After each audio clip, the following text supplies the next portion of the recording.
6월 모의고사 43번 작품 제목 자체가 상한 영혼을 위하여죠.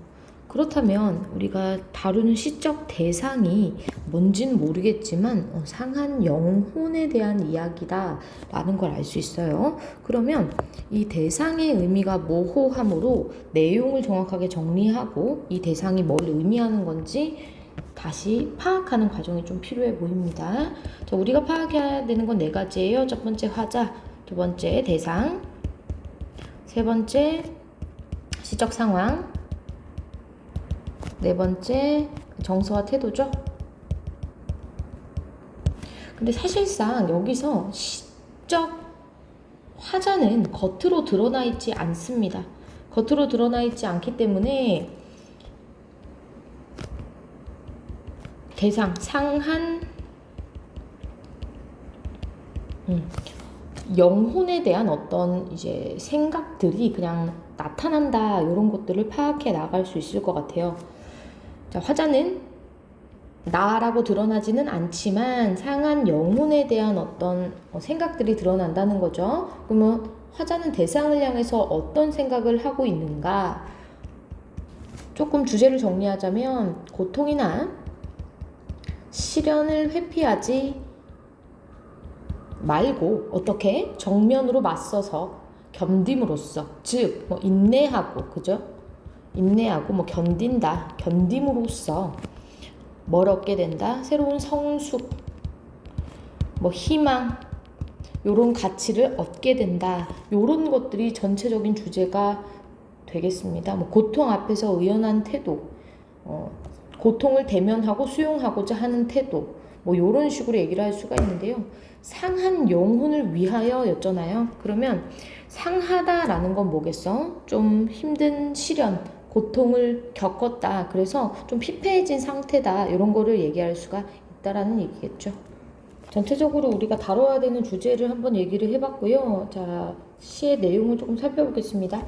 상한 갈대라도 하늘 아래선 한 계절 넉넉히 흔들리거니.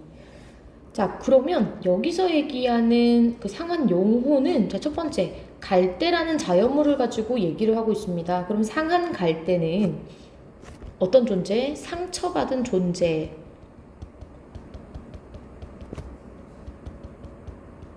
고통을 겪는 존재, 이런 걸 얘기를 하겠죠. 고통을 겪는 존재다. 즉, 우리가 제목에서 언급했던 상한 영혼을 비유하는 어떤 첫 번째 소재라는 걸 이해하면 되겠습니다. 하늘 아래라는 건 그러면 뭐예요? 하늘 아래? 하늘 아래. 우리가 살아가는 삶의 어떤 현장을 조금 이야기한다라고 할 수가 있겠죠. 넉넉히 흔들리거니. 자, 한 계절 넉넉히 흔들리거니. 그럼 이건 뭐예요? 우리가 조금 상처받았다고 해서 못 사는 건 아니잖아요. 그죠? 그래서 이 넉넉히 흔들리거니에 대한 의미는 상처에도 불구하고 조금 희망적인 의미를 가진다. 그죠? 의연한 태도를 지니고 and 상처를 긍정적으로 어떤 수용하는 자세가 나타나 있는 구절이다. 이렇게 파악하면 되겠습니다. 상한 갈대라도 하늘 아래선 한 계절 넉넉히 흔들리거니. 자, 뿔이 깊으면야 밑동 잘리어도 새수는 돋거니. 자, 요렇게 얘기하고 있어요. 자, 그러면 여기서의 뿌리는 뭐예요? 오케이. 만약에 이 갈대가 인간의 이제 비유된 소재다라고 한다면 이 뿌리라는 것은 어떤 내면, 의지, 굳건한 어떤 마음, 이런 걸 의미한다라는 얘기예요. 그럼 밑둥 잘리어도 조금 고통이, 외부적인 고통이 있어도, 그죠? 새순이 돋아난다. 그럼 여기서의 새순이라는 것은 뭐겠어? 자, 밑둥 잘리어도 이거는 이제 외부의 고난, 외부의 어떤 시련 같은 걸 얘기할 것인데, 그럼에도 불구하고 자, 내면이 굳고 인자강이면 버텨낸다는 거지, 그지? 세수는 그러면 어떤 의미? 희망, 소망, 요런 것에 대한 어떤 긍정적인 이미지를 가진 시어라고 볼 수가 있을 것 같아요. 세수는 도건이. 됐죠? 충분히 흔들리자 상한 영혼이여. 그러면 우리 강조하는 내용은 그러면 요거네요. 충분히 흔들리자 상한 영혼이여. 무슨 뜻이라고? 고통 앞에서 의연한 태도를 지니자. 뭐뭐 하자라고 하는 걸 봐서 상한 영혼을 지금 청자로 설정한 뒤에, 그지? 듣는 이로 설정을 한 뒤에 청유형 종결 어미를 사용해서 화자가 말하고자 하는 어떤 태도를 우리한테 이야기해주고 있는 거예요. 그러면 결국 이 부분이 주제구라고 생각하면 되겠습니다. 결국 무슨 얘기다? 고통 앞에서 의연한 태도를 지니자.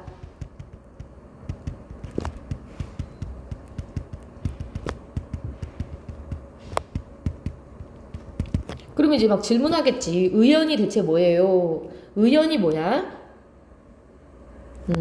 특별하게 생각하지 말고 그냥 평소처럼 그냥 버텨나가자, 뭐 지나가자, 아무렇지도 않게 생각하자, 뭐 요런 의미가 되겠죠.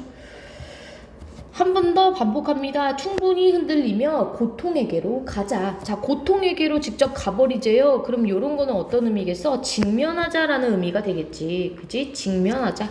그러면 고통에게로 직접 가버리자라고 하고 있으니까 고통을 어떤 태도? 직시하고 직면하는 태도. 피하는 태도? 아니, 직시, 직면하는 태도. 요런 것들이 나타납니다. 자, 그러면 적극적일까 소극적일까? 삶에 대한 의지가 그럼 적극적인 의지를 가지고 있다라고 충분하게 정리를 할 수가 있겠죠. 그러면 첫 연에서 얘기하고자 하는 것은 화자의 어떤 태도가 드러난다. 자, 항상 어떤 상황 속에서 정서 태도를 짚어나가면서 주제를 우리가 파악을 해야 되잖아요. 그럼 첫 연에서는 우리의 어떤 인생을 상한 갈대를 통해서 조금 이야기해주고 있는데, 자, 화자의 태도는 뭐다? 고통을 자, 직시, 그지? 직시, 직면하면서 수용하자, 받아들이자, 피하지 말자, 요런 태도를 지니고 있다라는 걸 정리할 수가 있겠습니다. 2연으로 넘어갈게요. 뿌리 없이 흔들리는 부평초 잎이라도. 그러면 뿌리 없이 흔들리는 부평초 잎. 여기서도 자, 앞에 상황 갈 때처럼 긍정적인 상황이 아니라 부정적인 상황이 나타났죠. 어떤 거죠? 앞에서는 상한이었는데 여기서는 뿌리 없이 흔들린다라는 것들이 나왔습니다. 결과적으로 열악한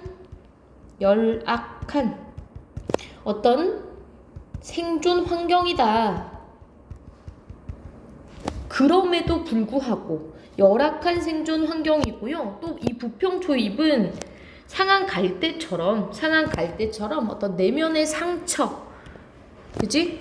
어떤 내면의 상처, 이런 곳을 가진 존재가 될 것인데요. 정처 없이 약간 좀 떠돌아다닌다, 이런 의미도 이제 가져갈 수가 있을 것 같습니다. 뭐 뿌리 없이 흔들린다고 하면 뭐 인간의 삶에 비유하자면 뭐 집 없는 노숙인도 되겠고, 그지? 뭐 부부 없는 뭐 고아도 되겠고, 뭐 별의별 안 좋은 어떤 인식은 다 여기다 갖다 집어넣을 수 있는 어떤 말이 아닐까 싶어요. 물고이면 꽃은 피거니. 자, 그러면 여기서도 좀 긍정적인 어떤 의미를 가지고 가고 있는 겁니다. 위에서도요, 상한 갈대라도 아무리 이제 뭐 내면에 상처가 있는 것이라도 하늘 아래선 그냥 삶 속에서 어떻게 그냥 한 계절 넉넉히 흔들리거니 뭐 흔들릴 수는 있는 거 아니에요, 그죠? 숨 쉬고 먹고 살 수는 있는 거잖아요. 마찬가지로요. 뿌리 없이 흔들리는 부평초 잎이라도, 자, 물이 고이면 꽃은 핀대. 그러면 이 물이라는 소재는 어떤 소재겠어? 오케이, 최소한의 어떤 생존 여건을 얘기하겠지. 최소한의 생존 여건. 그리고 꽃은 핀대. 자, 위에서도요, 밑둥이 잘리어도 새수는 돋는다. 외부에 시련이 있어도 조그마한 희망은 있다라고 얘기했던 것처럼 여기서도요, 물고이면 최소한의 생존 여건만 있으면 꽃은 핀대. 그러면 이 꽃도 마찬가지로 저 위에 새순과 같은 의미겠죠. 어떤 희망의 의미를 가지고 있다. 삶의 희망. 뭐 결실도 괜찮겠죠. 이 세상 어디서나 개울은 흐르고 이 세상 어디서나 등불은 켜지듯. 자, 이런 식으로 내용이 반복되고 문장 구조가 비슷한 것은요, 우리 반복법이 쓰였고 대꾸법이 쓰였다라고 정리를 할 수가 있겠습니다. 그러면 이거는 무슨 이야기겠어? 사실 뭐 부평초 잎이 아무리 뿌리가 없더라도 자, 물은 세상에 어느 곳이나 있죠. 그죠? 이 세상 어디서나 개울을 흐르고 어디서나 등불이 켜진대. 그럼 결과적으로 개울이랑 등불은 어떤 삶의 희망 이런 걸 얘기하는 것이고요. 아무리 힘든 상황이라도 꽃을 필 수 있는 여건은 전부 다 마련되어 있다라는 의미입니다. 꽃을 피울 수 있는 여건은 이제 마련되어 있다. 그러면 우리가 아무리 삶이 힘들어도 사실은 어떻게든 살아나갈 수 있다라는 의미가 되겠습니다. 자, 요 개울과 등불도 역시 저 꽃처럼 삶의 희망을 상징하는 단어다라는 걸 알 수가 있어요. 그러면서 뭐뭐하듯 이거는 무슨 표현이야? 뭐뭐하듯 비유법, 직유법까지도 사용이 되고 있다. 이런 것도 파악해야 되겠습니다. 가자 고통이요. 자, 여기서는 누가 청자예요? 저 위에서는 상한 영혼에게 이야기를 했었는데 여기서는 이제 가자 고통이요 라고 하면서 고통을 청자로 설정하고 있고, 얘가 청자죠. 얘가 청자. 살맛대고 가자라고 하면서 고통과 함께 갈 것임을 이야기하고 있어요. 그러면 이것은 고통을 어떻게 수용하겠다는 얘기야? 적극적으로 수용하겠다. 같이 가겠다라는 거죠. 그죠? 고통을 그럼 어떻게 하겠다? 대면하고 극복하겠다는 어떤 의지가 드러난다라고 볼 수가 있겠습니다. 이 사람은 어떤 그 고통을 겪으면서도 결국 살아나가고 싶은 어떤 의지가 보이네요. 외롭기로 작정하면 어딘들 못 가랴. 자, 외롭기로 작정하면 어딘들 못 가랴. 여기 서리법이 나타났는데 마음을 굳게 먹으면 마음을 굳게 요런 의미가 될 수도 있을 것 같아요. 자, 어딘들 못 가랴. 갈 수 있다 없다? 있다라는 얘기예요. 있다. 갈 수 있다. 갈 수 있다.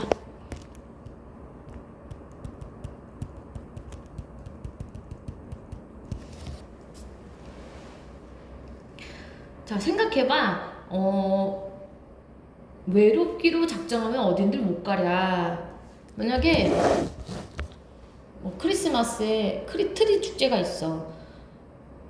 트리 축제 연인이 있는 사람만 갈 수 있는 거 아니죠? 나 혼자라도 갈 수는 있는 거야. 조금 쪽팔릴 뿐인 거지. 그치? 외롭기로 작정하면 내 쪽팔려도 상관없어. 내 마음만 굳게 먹고 재밌는 거 보고 와야지 스스로 생각하면 어딘들 못 가랴. 그럼 이건 무슨 뜻이야? 갈 수 있다라는 얘기인 거야. 가기로 목숨 걸면 지는 해가 문제랴? 가기로 목숨 걸면 이거 무슨 뜻이야? 마음의 각오와 의지만 다지면 어려운 현실은 어떻게든 극복할 수가 있다라는 의미가 되겠습니다. 자, 문제랴, 못 가랴, 다 이거 무슨 뜻이라고요? 문제가 된다, 안 된다? 문제가 되지 않는다라는 얘기라고요. 문제가 되지 않는다.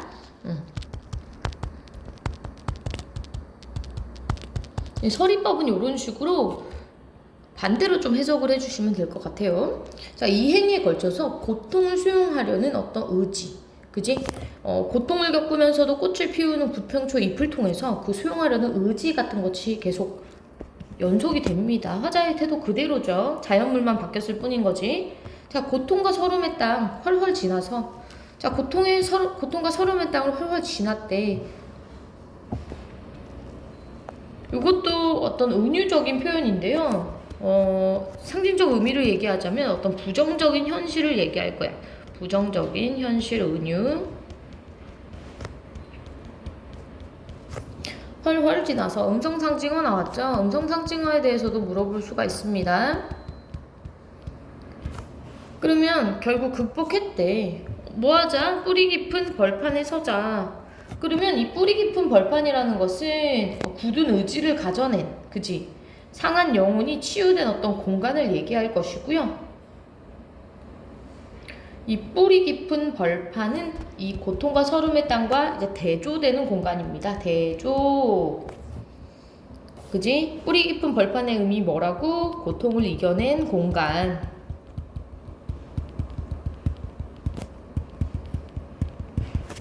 두 팔로 막아도 바람은 불듯. 자, 두 팔로 막아도 바람을 다 피해 나갈 수 있나요? 그렇진 않지. 자, 뭐뭐 하듯. 자, 비유법이야.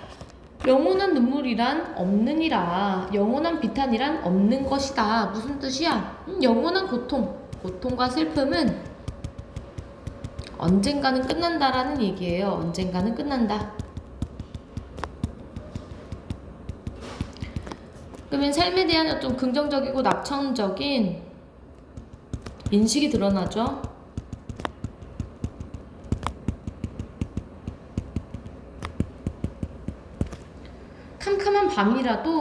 캄캄한 밤도 부정적인 어떤 의미예요. 힘들고 어두운 현실. 하늘 아래선, 우리 삶 속에선 마주 잡을 손 하나 오고 있거니. 그러면 이 마지막 구절에 대한 의미는 무엇이냐면, 자, 캄캄한 밤이라도 하늘 아래서 마주 잡을 손 하나 오고 있나니. 아무리 힘든 상황이라도 항상 고통을 같이 이겨낼 동반자가 있다. 이런 것을 얘기하고 있으면서요. 공동체적 어떤 유대감,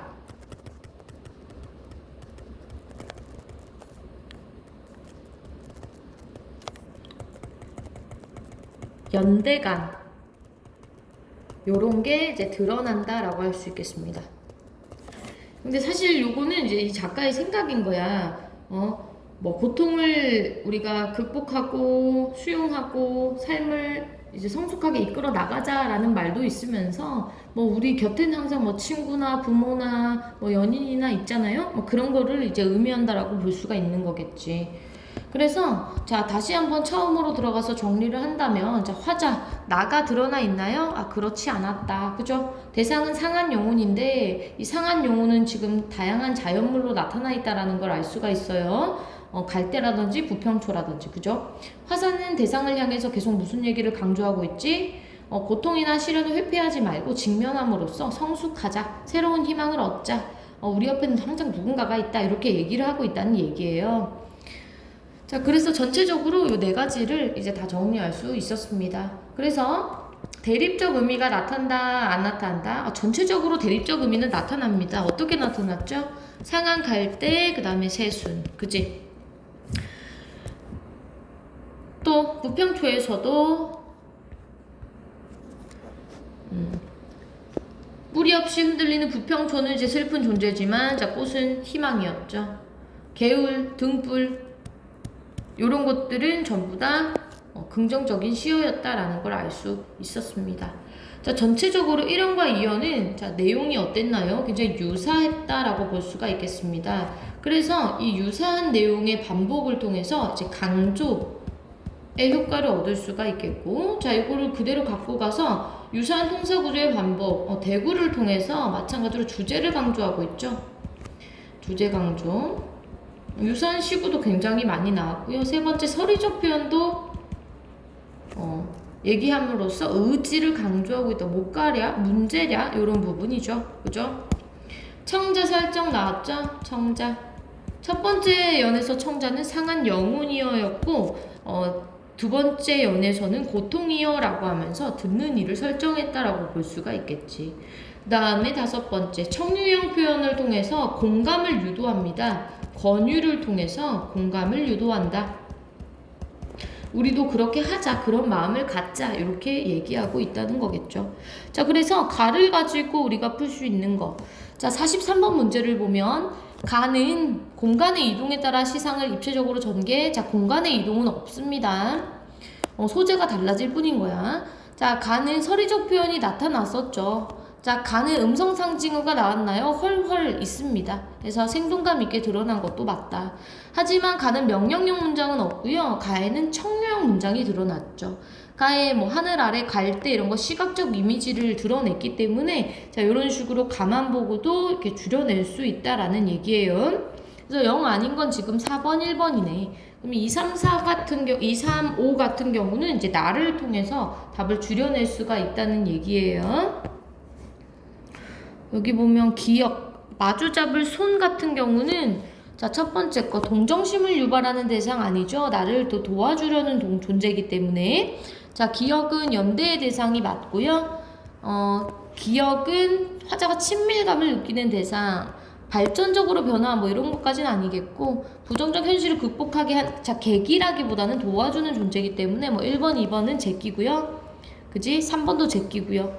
친밀감을 느끼는 대상 친밀감까지는 괜찮을 것 같아. 4번, 5번 중에서 답을 줄이면 될 것 같아요. 자, 근데 사실 이런 문제는 이런 보기를 통해서 조금 더 이해를 할 수가 있겠는데 지금 보면 자연물을 통해서 삶의 고통과 희망을 형상화하고 있다라는 얘기가 나오지. 갈대와 부평초를 통해서 삶의 시련에 굴하지 않고 대면해라. 그런 희망을 노래하고 있다는 주제가 그냥 여기 냅다 다 나왔다는 걸 알 수가 있습니다. 그래서요, 가해에 대한 부분을 좀 풀 수가 있겠지. 밑둥 잘 이어도 새수는 돋는 모습은 연약하지만 강한 생명력을 지닌 존재를 구체적으로 형상화했다. 괜찮죠? 그지? 고통이여 살맛대고 가자. 피하지 않자. 이런 것도 괜찮죠? 그죠? 뿌리 없이 흔들리는 삶의 고통을 겪고 있는 존재. 이것도 괜찮습니다. 그래서 나를 통해서 답을 줄일 수가 있을 것 같아요. 자, 일단은 두 번째. 장미와 가시는 다음 판에서 하겠습니다.